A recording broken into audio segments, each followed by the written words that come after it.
bizim meydan uzaktan görünen kimi değil. Bence bizim meydan uzaktan görünen kimi değil.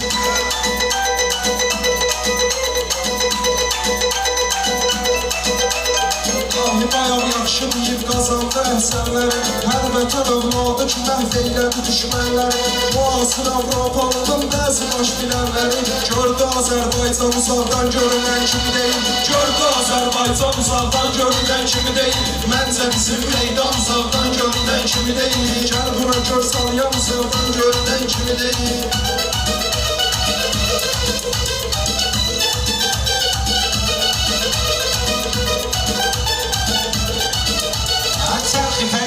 Diyen insanlık dilinden asık. Zengin adamlar bilirəm nəyəni yaddan kasık. Aldı kitabdır diyerek rəhlə qalıb toz basır. İçine bakın Kur'an uzaktan görünen kimi değil. İçine bakın Kur'an uzaktan görünen kimi değil. Məncə bizim meydan uzaktan görünen kimi değil. Gel bura gör sarıyan uzaktan görünen kimi değil.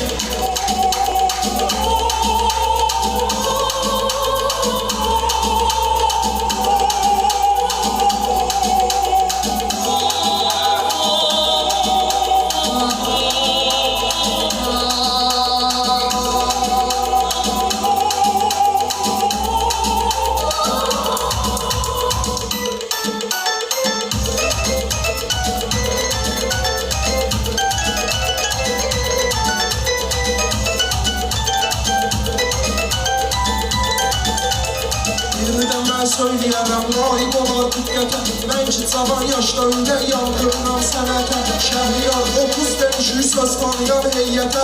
Atsalar da böhtan uzaqdan görünən kimi deyil. Atsalar da böhtan uzaqdan görünən kimi deyil. Məncə bizim meydan uzaqdan görünən kimi deyil.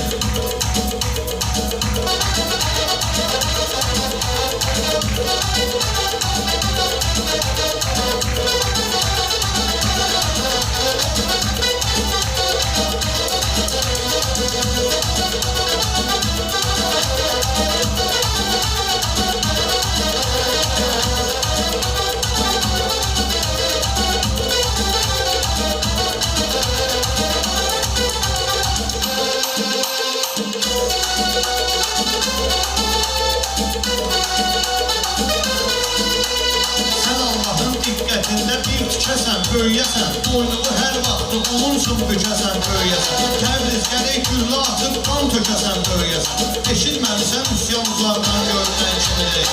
Eşitməmsən üsyan uzaqdan görünən kimi deyil. Məncə bizim meydan uzaqdan görünən kimi deyil. Gəl bura gör saryan uzaqdan görünən kimi deyil. Çoxu yox idindən o vaxtın İsraya söz düzəndə. Mən rəqibin sözlə əzmişəm başımı əzəndə. İddə uzaqdan canavar kimi görünür gəzəndə. Çoxu olub Şirazdan uzaqdan görünən kimi deyil. Çoxu olub Şirazdan uzaqdan görünən kimi deyil. Məncə bizim meydan uzaqdan görünən kimi deyil. Gəl bura gör saryan uzaqdan görünən kimi deyil.